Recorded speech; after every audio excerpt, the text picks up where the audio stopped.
sin duda, va a revisar de acuerdo a lo que textualizó. Es decir, revisa el contenido en relación a lo planificado. Muy bien, él planificó sobre qué tema iba a hablar en su texto argumentativo, en su texto narrativo, y tiene que trasuntar si está manteniendo de inicio al final el asunto.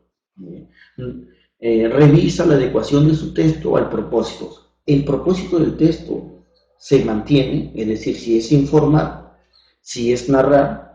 Revisa si ha mantenido el tema cuidando no presentar digresiones, repeticiones, contradicciones o vacía de información. Es decir, revisa si ha utilizado de forma pertinente los diversos conectores y referentes para relacionar las ideas. De tal manera que cuando el estudiante está revisando si está utilizando el uso correcto de mayúsculas, está utilizando los signos de puntuación en forma correcta y adecuada, está utilizando los conectores lógicos en forma adecuada, el estudiante está desarrollando la capacidad de reflexión. Los especialistas manifiestan que el estudiante, cuando está textualizando, es decir, cuando está escribiendo su texto, al mismo tiempo está movilizando esta capacidad de reflexión. Muy bien, entonces, como hemos visto, lo que le hemos querido dar a continuación es que el desarrollo de capacidades, yo como docente de cualquier área de matemáticas, ciudadanía y comunicación, tengo que saber, como matemática, en qué consiste el desarrollo de esta capacidad. ¿Cuándo mis estudiantes están desarrollando esta capacidad? En las estrategias y actividades de aprendizaje que yo planifico, estoy desarrollando las capacidades adecuadas. Eso nos llama a la reflexión de poder lograr aprendizajes significativos, aprendizajes funcionales y aprendizajes netamente contextuales.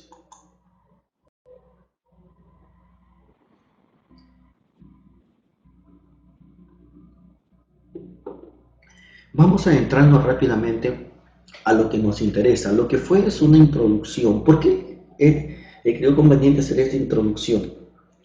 Porque los enfoques y teorías que nosotros vamos a enfocar a través de esta videoconferencia, tenemos mucha información a través del internet, tenemos mucha información a través de las diferentes bibliografías, pero lo que queremos ver es la funcionalidad.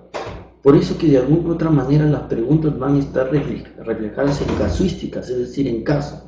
Si el estudiante está desarrollando tal actividad o toma cualquier actitud o conducta de aprendizaje, ¿qué teoría, en qué enfoque se está ubicando el aprendizaje, que es lo más importante? Si de repente yo estoy ahora utilizando con mis estudiantes el blog, las redes sociales, y de repente me plantea, si el docente planifica un conjunto de actividades utilizando las redes sociales, llámese blog, una plataforma virtual con sus estudiantes, ¿qué teoría o qué enfoque estará utilizando, ¿no? El conductismo, el cognitivismo, el constructivismo o el conectivismo, ¿no? Que se llama el conexionismo. En este caso, ¿cuál de ellas, no? Nosotros sabemos que ahora las redes sociales han ocupado sin duda un ámbito muy importante en el aprendizaje de nuestros estudiantes, de tal manera que ahí estamos frente a una situación de aprendizaje dentro de un enfoque del conectivismo, de la era digital, a tener en cuenta que ya lo vamos a ver a continuación. Muy bien, entonces vamos rápidamente con el tema de hoy día, que es enfoques y teorías del aprendizaje. Bien, ¿qué tenemos ahí en un primer momento? Un paradigma un paradigma cognitivo del aprendizaje. Yo debo conocer en qué consiste el aprendizaje y cómo ha evolucionado este tipo de aprendizaje. Sin duda, el aprendizaje está orientado a que el docente de alguna u otra manera aplique no solo estrategias metodológicas, sino apliquen también un sinnúmero de enfoques, de modelos que tienen que ver con las teorías del aprendizaje. Diversas teorías hablan del comportamiento humano. Las teorías sobre el aprendizaje tratan de explicar los procesos internos cuando aprendemos nosotros, ¿no? En un salón de clase o en diferentes contextos. Por ejemplo, la adquisición de habilidades intelectuales para yo poder aplicar una estrategia adecuada es parte de lo que consolida las diferentes teorías, las formas. La adquisición de información o conceptos que yo pueda adquirir también depende de la intencionalidad o de la teoría que yo tengo que tener en cuenta.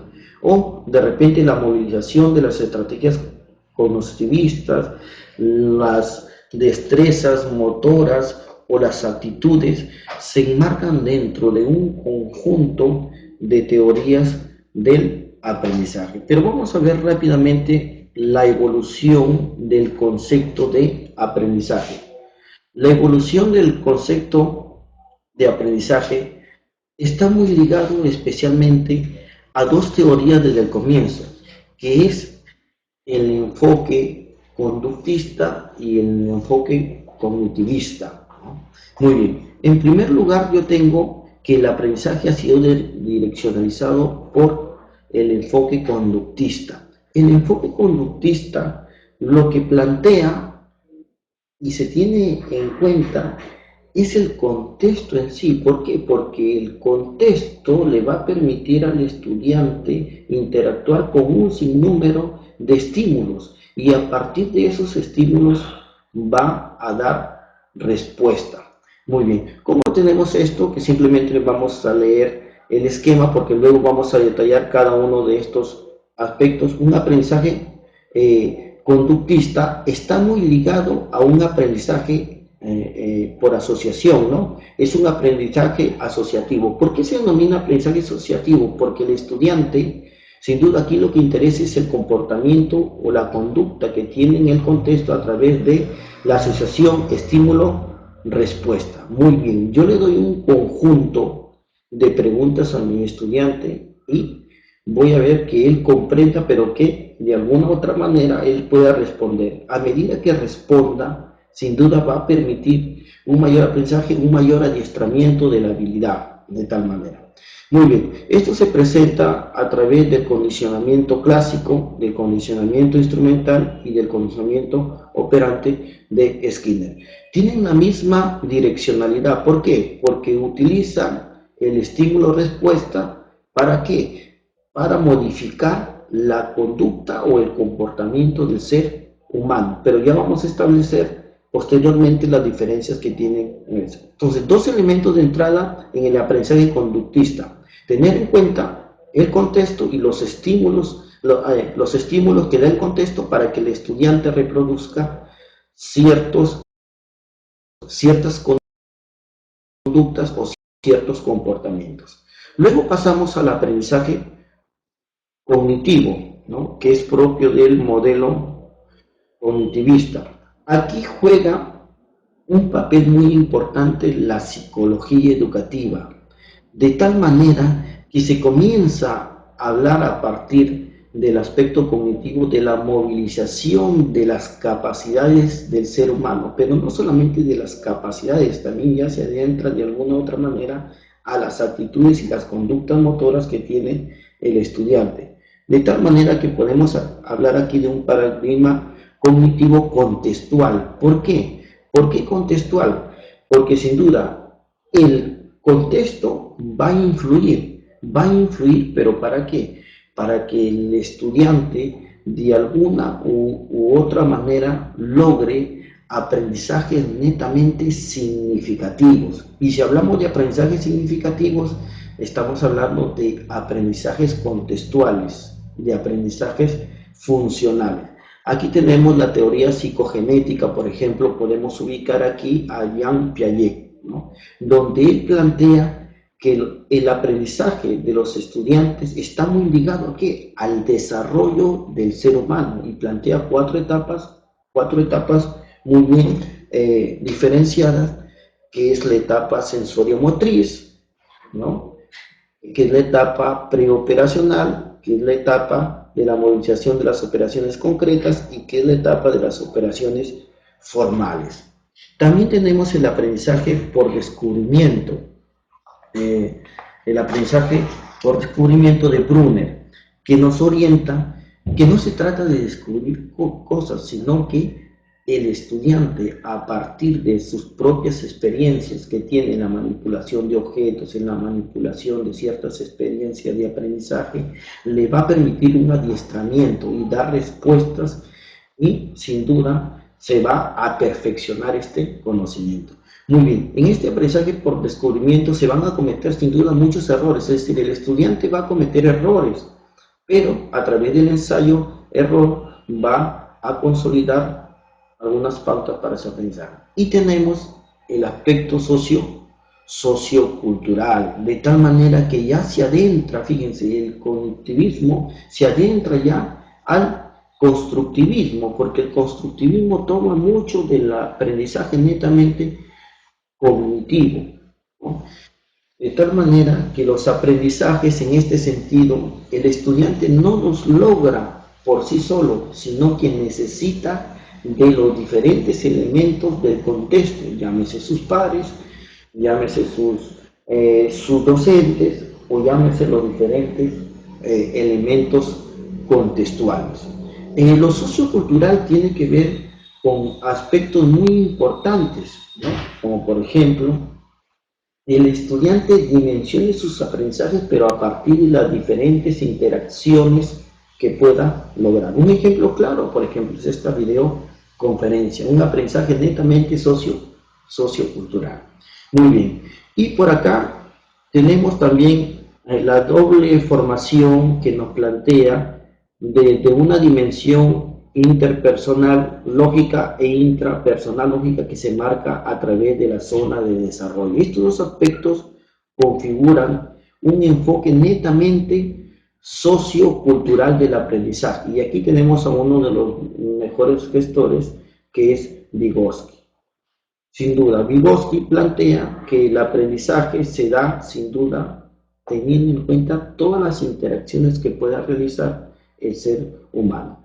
Va a utilizar la cognición, claro, porque va a movilizar capacidades, pero esas capacidades las va a movilizar teniendo en cuenta el aspecto cognitivo y el aspecto social del aprendizaje del estudiante. Las funciones cerebrales se van a tener en cuenta, claro, las memorias a largo y corto plazo, se va a desarrollar un conjunto de habilidades. Por eso que nosotros decimos que las capacidades son un conjunto de conocimiento, de capacidades, de habilidades, de destreza, que se moviliza primeramente en forma cognitiva, pero que cobran preponderancia cuando se interrelacionan en un contexto determinado. Muy bien, aquí en el aprendizaje sociocultural que nos plantea Vygotsky a través de la zona de desarrollo se perfila un elemento muy importante, que es un elemento autorregulador del aprendizaje, pero que este elemento autorregulador llamado metacognición no se debe dar al final solamente del aprendizaje como parte de una evaluación, sino que la metacognición sirve para reajustar o regular todo el aprendizaje del estudiante y que él tome conciencia de cómo está aprendiendo, de sus debilidades, de sus potencialidades, de sus errores. Muy bien, aquí encontramos varias dimensiones que forman esta metacognición, que es la meta atención, la meta concentración, el meta pensamiento y la meta